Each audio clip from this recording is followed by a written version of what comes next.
Okay, guys. Part two is here. Let's get it. Let's get it. And, I am recording part two on the same day Andrew Tate had his massive emergency meeting. And it would be remiss for me not to mention the fact that this is among the biggest streams that has ever happened on the internet ever. I believe it peaked at 430,000 concurrent live viewers before the Matrix attacked and shut off the power. I'm being serious. That's what happened. Andrew tweeted they shut off the power. And it just goes to show the extent to which a very small, select few group of evil people are willing to oppose the truth and are essentially hating themselves. We just want to say on the news. What, is that because you're not real? Is that why?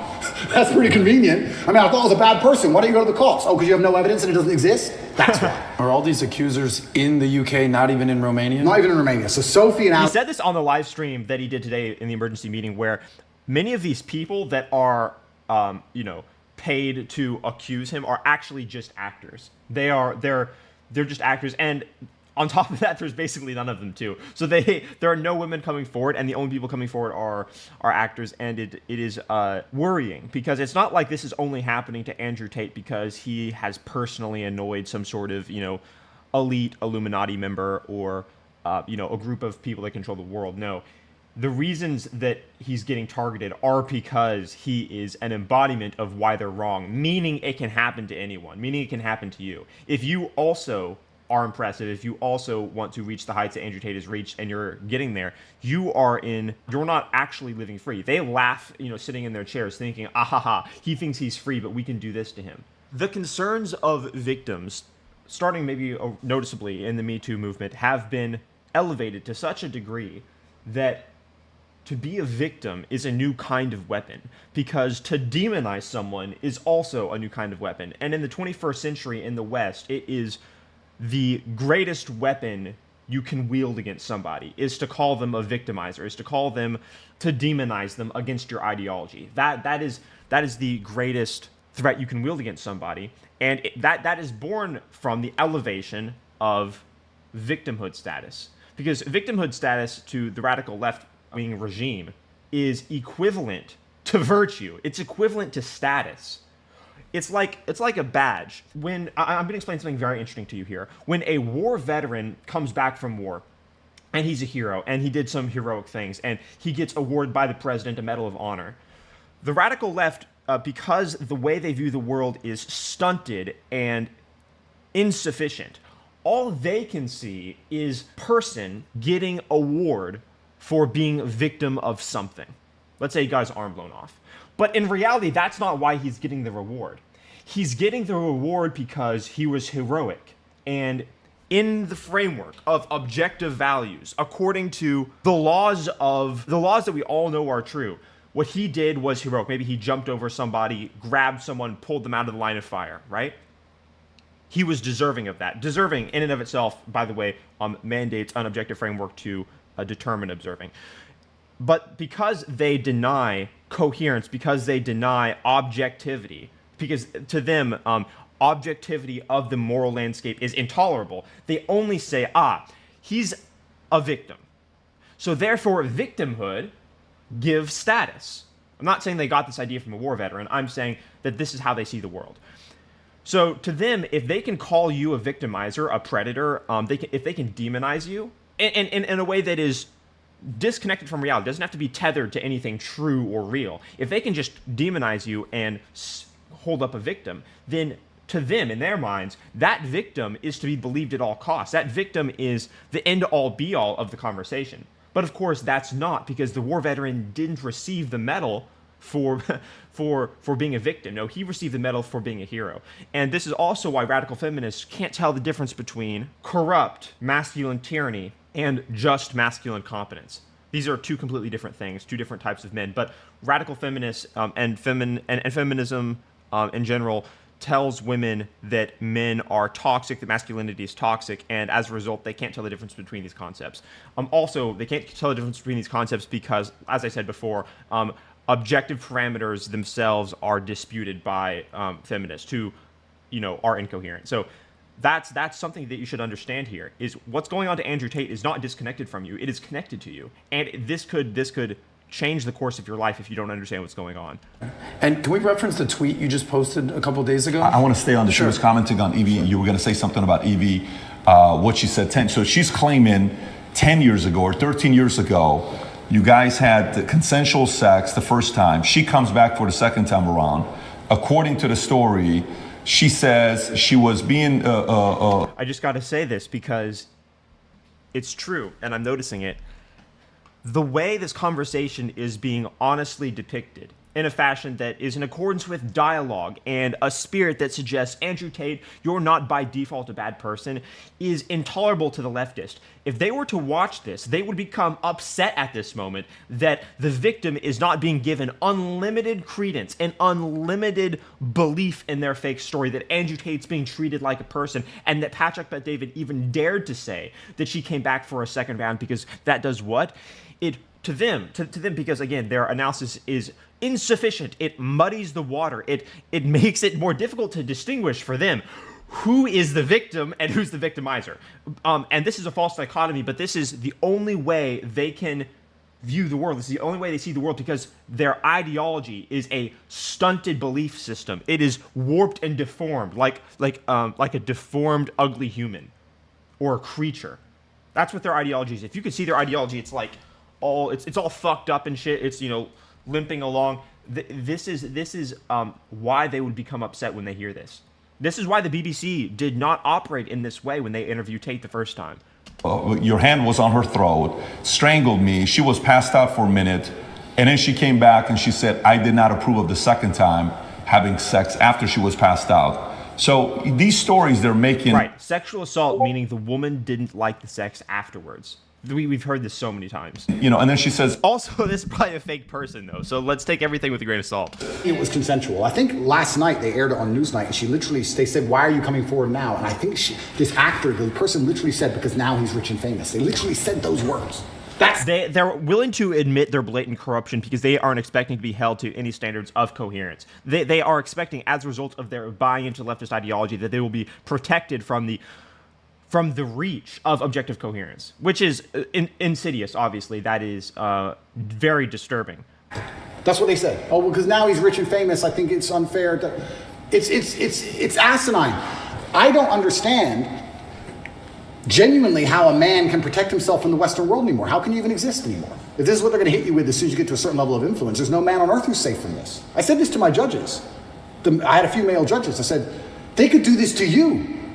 They could do this to anyone. They could do it to you or me or any man watching this. Any man watching this. They can put in the BBC, 9 years ago you did something. They won't. And in many ways, they do want to discourage men from becoming like Andrew Tate. But that's no new revelation. That's obvious to us all. They are demonizing masculinity for a reason. They've banned Steve Will Do It for a reason. They attack Jordan Peterson for a reason. Any person that is a figure that men want to model themselves after, they demonize and attack, because masculinity is a reminder that reality judges incoherence. And the more masculine the figure, the more intolerable and infuriating it is to the forces of darkness, which is very similar to like an obese, blue-haired feminist.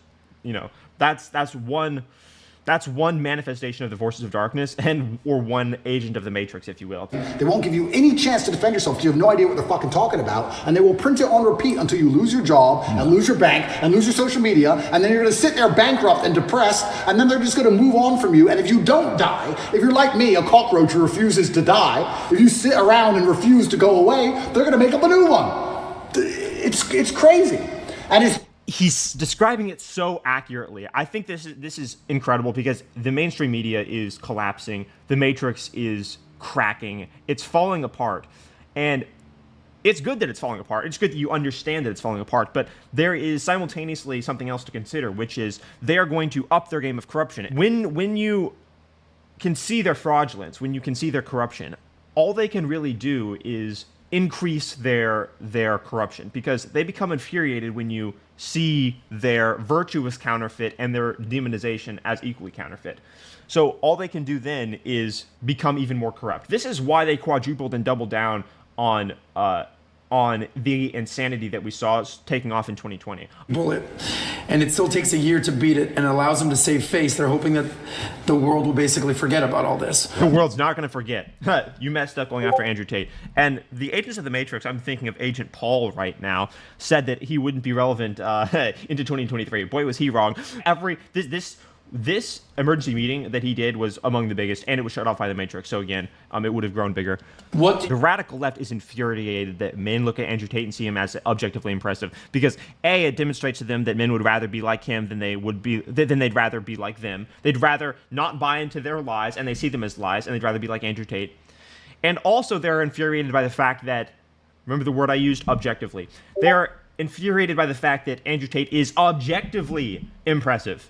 When they see his watch, they get upset. When they see, the fact he's in shape in this house, they're upset. They get upset at every signal of objective impressiveness that they notice, and that's shown to them, I should say. So this is another reason why you should become as impressive as possible to piss off as many blue-haired feminist losers that hate their lives as possible. I'm winning too well. I'm scared by the incompetence of these clowns. But I don't know what else I'm supposed to do. Am I supposed to lose? I'm genuinely looking for guidance here. Am I supposed to roll over and fucking lose? When they're lying about me and slandering my name and trying to put me back in a fucking dungeon? Back with the cockroaches? All I could do is protest my innocence, but they're such idiots, I make them look so stupid, and then there's egos involved. The fact that some agents of the Matrix, like Ethan Decline, celebrated this just goes to show how destroyed his life is. We see how destroyed his life is, right? He's fat, ugly, incompetent, his dick doesn't work according to his wife hates him.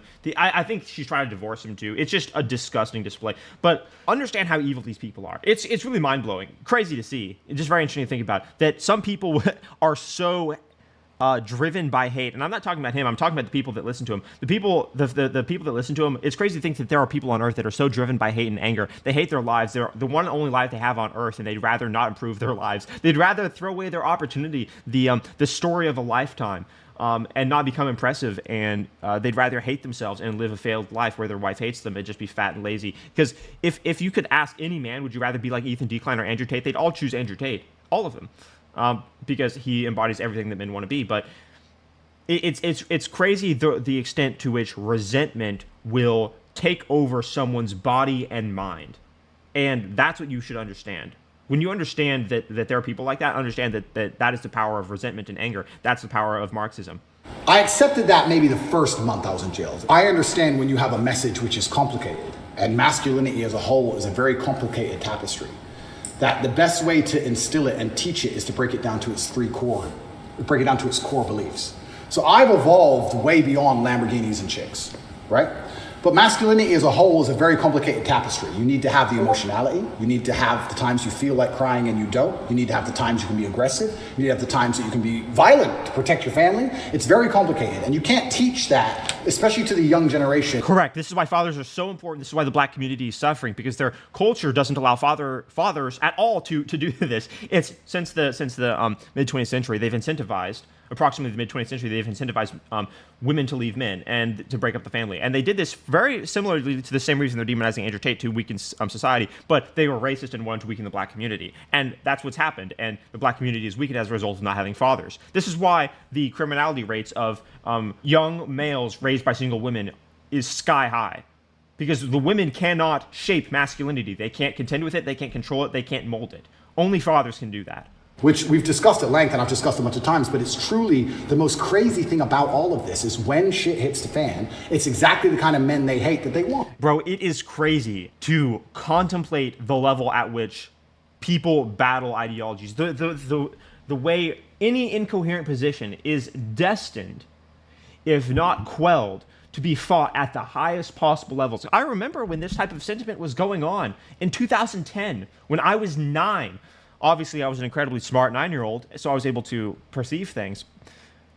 But looking back at it, I see exactly what built up to this, and it just was never quelled. It was never met with coherence. It was never stopped, because victimhood became the new currency of status, which is a degenerately feminine presupposition. And as a result, we get to this point where the most famous man in the world is having to do battle with this disgusting, incoherent, discordant idea. Every single time bar in America, and you can stand there and argue with a feminist and argue with her to the end of time. And if It's like arguing with an agent, right? Because they aren't unique. They aren't individuals. They've given up their individual identity in place for a group identity, which is why you could replace that feminist in the bar with any other feminist and they say the exact same thing.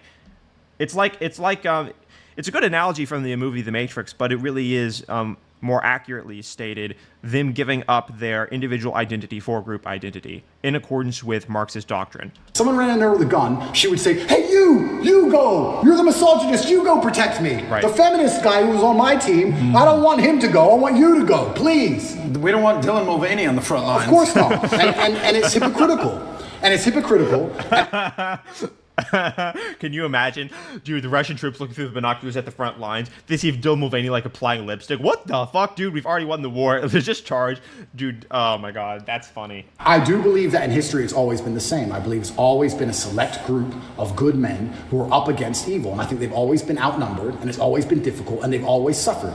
All of them. When I was in jail, the amount of letters I got from people, and it was just names of, and I'm not comparing myself to these people. This is the letters I got of Nelson Mandela, Martin Luther King, Malcolm X, Muhammad Ali, everyone who was unjustly imprisoned. Everyone's gone to jail. Because when you stand up for something, they end up trying to put you in jail. When you're a good person trying to do good, the evil, the matrix as a whole is going to try and throw you in jail. That's what they do. That's the punishment for it.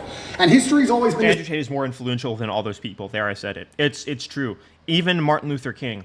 Andrew Tate has his influence is larger, just in terms of pure numbers, but I think that what he's fighting for is also going to shape the world in a very similar way to the end of segregation.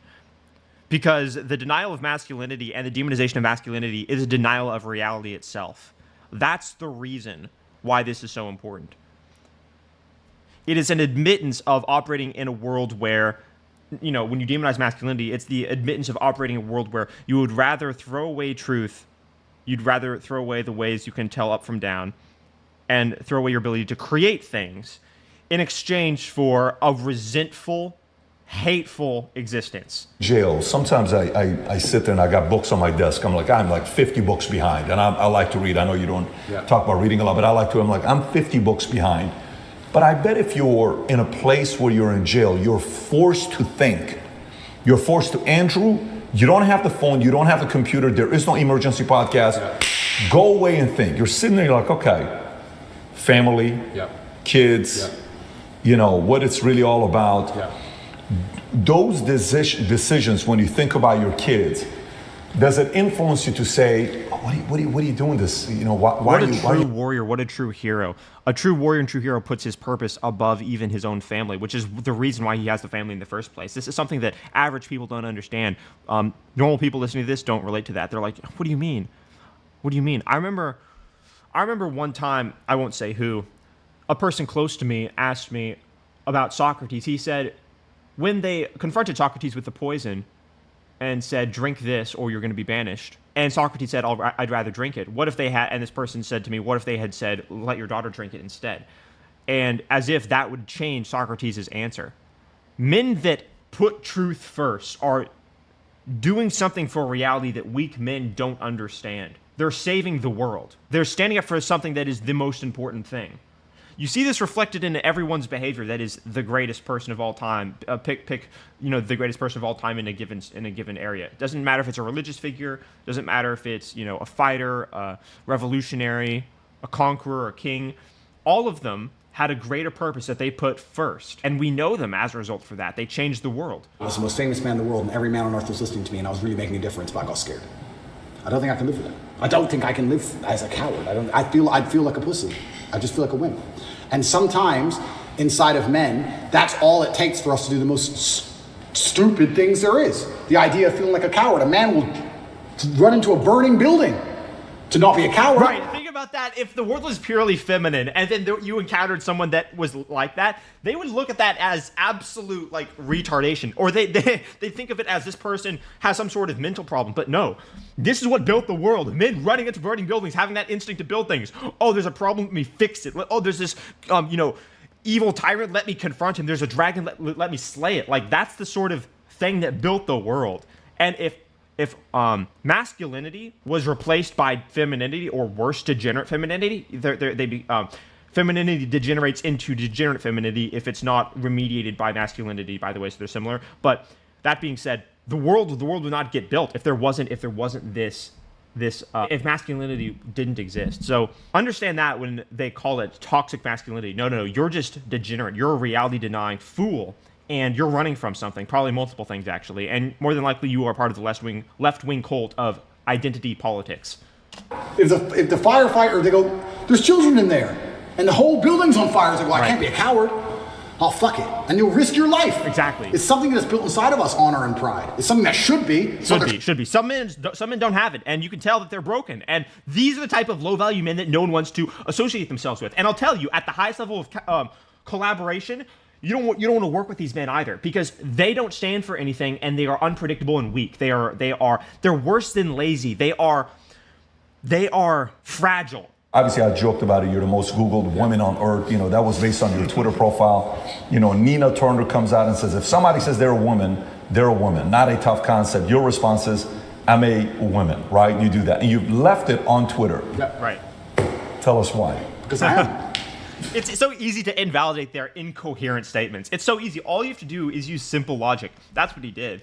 And it's beautiful, because you can you can demonstrate their incoherence right back to them. It's amazing. Oh, what are your pronouns? Oh, I see. Okay. Well, my pronouns are virtuous and brilliant. Like, and then they have to. What are they gonna do? Say no, they're not. What do you mean, you bigot?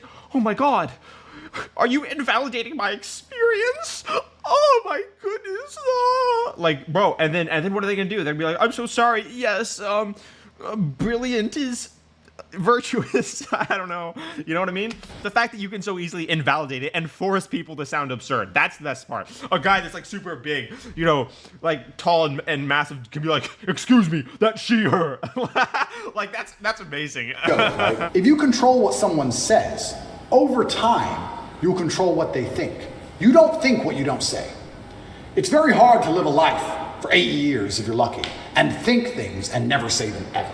If you think it, you're going to say it sometimes. You're going to give the idea, get some feedback on the idea, build on the idea, change the idea, whatever it is, through discussion. Yes. If you never, ever, ever discuss it, you're not going to think That's the it. importance of dialogue. That's the importance of free speech. Not only the ability, the right to say what you want, but the instinct to make an idea better, to build upon it by conversing with other people. This is the mechanism that reveals truth. It's the reason why free speech is important. This is the war. This is what we're fighting. This is the degeneracy that we are combating when we use reality to confront those that deny it. 3%, 7%. When you manifest reality by becoming impressive, by being unapologetically masculine. I'd like to believe that the tide is shifting and we're starting to get some degree of victory against the Matrix as a whole. I do believe that the public sentiment is shifting.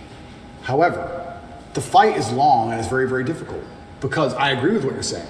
Only a year ago, I would argue it completely and say it's basically over. I'm actually very impressed with the ground we've taken back with common sense. But these people operate so slowly. It's generational, these attacks. The attacks we're suffering now were started in the 70s and 80s. They take it over time. Correct. And that is so true. The resentment of Marxism, the despising of reality. We saw it with the degeneracy in the protests and the hippies after the Vietnam War. That's really, if you watch the movie Forrest Gump, you can get an idea of it. Going back to this, but it was actually a massive pivotal event in awakening so many people was the COVID scam. I said this multiple times in many different countries I visited. I said, if they cared about you, they would have left everything open, maybe put a tax on everything, extra tax percent, whatever, and built hospitals. Why didn't they do that? Why did they lock you all up? Because it's a mass compliance exercise. They want you to comply. They don't give a shit about your health. They just want you to comply. And they want to test how many people comply. Correct. And people were saying, yeah, it's all about money. It's all about profit. And I said, that's actually a very optimistic. It's not just optimistic, as he was about to say. It's naive. That's completely naive. It's not about money. These people that are worth $12 billion aren't losing sleep over even hundreds of millions. You got to understand that. They just aren't. They just aren't, bro. They're worried about other things. They're worried about power, their status, their influence, their connections. Optimistic way to look at it. I think that if you just and ultimately actually spiritual realities. Why do we see them worshiping like an owl in the woods at Bohemian Grove? They are many of them worship Satan. They are anti-humanity, and they are waging. I mean, if I'm just gonna be honest, what do you call that? That's They're worshiping an owl in the woods, which is a sign for a demon. He wrote a book called The Naked Communist. One of the things he talks about how getting rid of God, well, they're succeeding in that area, but Wow. not fully yet. So blatant. You know, getting rid of the family nucleus, well, we There you already go. know what is the Attacking purpose of masculinity, this. telling women to be single, breaking the black community so the women are not with the men. You see what I'm saying? This is validating everything that I've said. It is left-wing ideology. Marxism is left-wing ideology. It is the origin of left-wing politics as we've known it for the last century, for the last more than the last century. Wake up, guys. This is it. I'm telling you. LGBT. To a degree, we run the world because our tolerance level is what runs the world. There's more of us than them. So to a degree, you say, who's in charge of the world? Well, I like to say, well, we are. Because it's all about, we're the abused wife in this relationship. How much crap are we going to put up with? We set the limit. They're going to come at us with everything they can, right? We set the limit. But the problem is, they try very, very hard to, one, increase our limit to the max, which is tolerance, and two, to divide us to the point where we don't ever unite long enough. I love that. That's the point of Marxism. That's the reason they wrote in the bourgeoisie versus proletariat. That's the reason they want class warfare. And the classes are no longer economic. The classes are ideological. They are gender, their race, their sexual orientation, their sexual identity, their sex. It's any way a person can divide themselves versus another person. You're a victimizer, I'm a victim. Oh, you're a man, I'm a woman. Oh, you're black, I'm white. Oh, you voted for Trump, I voted for Hillary. Like these are all divisions. That's how they keep people fighting. They want the resentment. It's why it's written into Marxism. You must have resentment for people that aren't like you. That's why it's like that, bro. That's the reason it's so pervasive and the most dangerous ideology to ever visit the face of the planet, because it is motivated by the spirit of Cain. The Cain, the story in the Bible, the origin of resentment, archetypally speaking. Things are shifting, things are changing. There are people like Andrew Tate and even people like me who don't care about it. You can say whatever you want. I don't care. I care about truth. I care about serving reality. I care about bringing people closer to truth. This is what matters. And so there are people like this, and we're willing to persevere through the bullshit games.